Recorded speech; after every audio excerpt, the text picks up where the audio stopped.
Hello everyone, it's Omae and welcome back to the brand new video. Beckman and Yasopp is finally back. Treasure Map legend Borsalino is back. And even Pirate Rumble legend Kaku is back. We have a brand new Aurora Gem Sugo-Fest for the month of July, and also the previous banner is leaving along with some very favored characters in Treasure Cruise. Characters like Pirate Rumble Caesar that can go on so many different teams and that always provides value. And Kizuna Legend Atlas, which is great alongside the Strength Legend Vegapunk, especially for gamers like co-op duels. Today I just wanted to break down the current Aurora Gem Sugo-Fest as well as the new Aurora Gem Sugo-Fest coming out tomorrow, which might be the strongest Sugo-Fest that we've had in a very long time and might be worth pulling for you guys. Now, every month, with every single Aurora Gem Sugo-Fest, we've had a Super Evolution come alongside these latest characters. And this month's Super Evolution is extremely powerful. This guy's a beast in both PvE and PvP. This Akainu can go on the bench of any Strength X quick team. He always provides value in those final moments of the battle, providing 5.4x damage, and then also a massive dot of level 2 over a large range. Dot is still such a broken mechanic. Level 2 dot means that every time the enemy performs a normal attack, they lose 10% of their max health. And that is going to provide value in those final moments, allowing you to kill off the enemy. He also has a very high speed stat, so it's very likely that he will act in those final moments. He'll jump to the top of the queue. Other characters we have here, as I said, Kaku is incredible in Pirate Rumble right now. I mean, this guy is a corner piece of the world government team. If you have characters like Emu, Rumble Legend Stussy, Vision 2 Strength Saturn, as well as versus Lucci from Zora versus Lucci, then this character is a irreplaceable character on the team. He provides massive CT to everyone at the start of the battle. He provides incredible spread damage while tanking a lot of the normal attack damage by provoking himself, and then also giving himself both a shield as well as a half stats evasion buff. So he's a very unique character, extremely valuable in Rumble, and honestly pretty good in PvE as well. I mean, if you use him properly, you can get 4 turns of barrier reduced with his special, and then also 4 charges for your versus effect gauge, and then also both an attack and an orb boost, as well as a crit rate buff and a crit damage buff. I mean, if you use him properly, this guy is an absolute beast in PvE as well. And pretty good captain ability as well. I mean, locking slots is always such a valuable and unique skill for a captain ability. Then we have characters like Kizaru, not so powerful in PvE. I mean, he's great for buffing the enemy's increased damage taken significantly while giving you very niche buffs like base attack boost, enemy resistance down, final tap buff, but he's never really used. He's quite niche. He doesn't get around much gimmicks, but in Rumble he's still really powerful. If the enemy is running someone like the Usopp and Lilith Vega Force, he essentially kills any Vegapunk on the enemy's team by doing 5 times his attack as damage ignoring defense. That is almost a guaranteed kill if the enemy does not have evasion to damage ignoring defense. So he's extremely powerful for that. He isn't the greatest character, but definitely will provide a massive buff to your in team if you have characters like the 12th anniversary Buggy. And then we also have, of course, the man of the hour, Beckman and Yasopp. If you have 12th Annie Shanks, this is a must-have character. First off, with the 12th Annie Shanks, you really want to run a red hair pirate tag unit on the team. And this is the only good character right now. Literally the only good red hair pirate to put in your team. We really need more 20 cost red hair pirates, but for now, this guy is your only option. He also provides sub swapping, which allows you to get the on activation or when appearing on the field effect from Shanks. Here, this demonic 30% CT delay to all enemies. You're able to activate this multiple times in the adventure, or the Rumble match should I say, when you get that sub swap from Beckman and Yasopp, because you have 2 or more red hair pirates, Shanks himself and the Beckman Yasopp. As soon as the battle starts, if Shanks is in the main lineup, everyone gets a 30% CT delay. Beckman Yasopp activates their special and Shanks goes to the main lineup or goes to the bench again. Because both Shanks and Beckman Yasopp have the sub-swapping mechanic. So Beckman Yasopp goes to the bench, Shanks activates his special, he swaps with Beckman and Yasopp, and then when Beckman and Yasopp activates once again, which will happen because of the massive CT reduction that he has upon appearance, then he'll activate again, Shanks will appear. So it's essentially a ping-ponging action between Beckman and Yasopp and Shanks. It's so valuable to have them both on the same Rumble team. It's not even a joke, man. And I mean, he's providing insane debuffs and targeting one enemy for 100% CT delay. That can screw over the enemy immediately. So yeah, this is a character you really want to have. He's also self-healing. He has a pretty decent stats overall. He has resistance to special bind as well. So yeah, definitely want that guy for PvP, but also in PvE he synergizes really well with Shanks, especially if you have this character, which, mind you, this character is in the regular legend ticket pool right now. So if you complete the current PKA, you get that a limited legend ticket. There's a chance that you'll get this character. So if you get him, you can stack conditional attack boosts, get the conditional from Shanks, this massive 6x conditional boost for increased damage taken, and then you can also use Beckman and Yasopp's super class to give you a delay conditional attack boost and a cerebral territory. Remember, Shanks wants you to have both a cerebral and a strength territory to get the maximum effects from his conditional attack boost.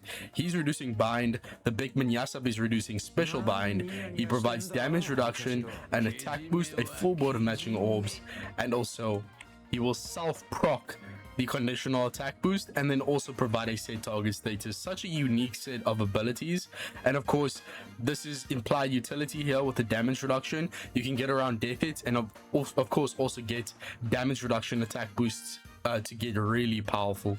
And even if you don't have that buggy and crocodile and Mule, you can still just hybrid these guys up. Run Shanks as a captain to get around the special rewind.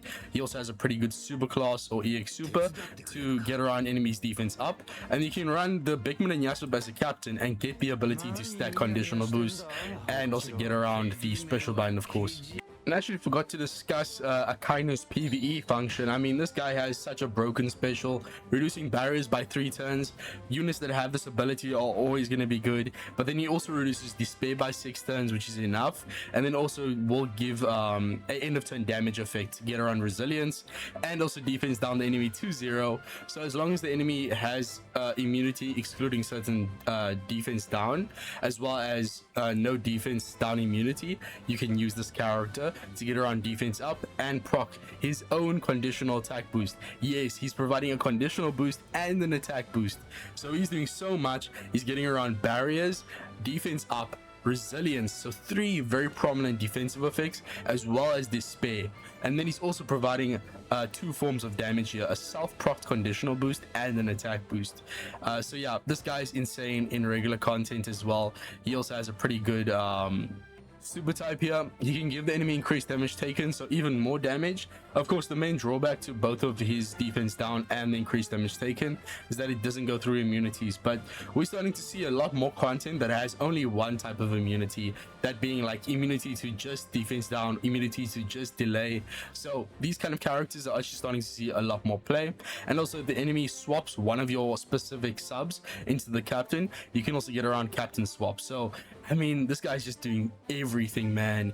And you can also use him as a captain to reduce ship cooldown as well as your regular cooldown, and then also give the enemy ignite through immunities to get around defense, resilience should I say, and proc other conditional boosts. He's just really solid in PvE. Also has a really strong rumble abilities as well, as I stated before. Now let's talk about the characters that have left the pool. Also, the giants are here in the regular Sugo-Fest pool, which are still really good characters as well. So the Caesar is leaving, Atlas is leaving. Both of these characters are impeccable still in both PvE and PvP. Oh, Atlas not really in PvP, but yeah. So we also have Sabo leaving, but no one cares about this legend. He's pretty horrible. I pulled him on his debut Sugo-Fest, and I haven't used him outside of the treasure map he debuted in. But we do have Atlas. Atlas, if you have strength legend treasure map Vegapunk, this is a tough one to miss. Now, even though these legends are leaving the Aurora Gem Sugo-Fest, they are already on regular banners. I mean, the Kizuna banner that just left with Robin and Saul had Atlas on. I pulled her from my discount multi, and Caesar is on the current treasure map, I mean, Pirate Rumble banner. So I really don't recommend pulling on the current Aurora Gem Sugo-Fest. Rather pull on the one that's coming out tomorrow. It's just so higher value. All the new characters that are being added are amazing characters, especially if you don't have that Akainu.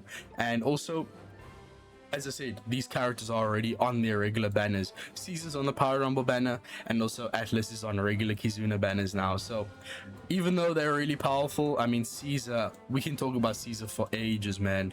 I mean, providing all the debuffs that he provides while giving himself 100% CT at the start of the quest, while giving the enemy special CT speed down.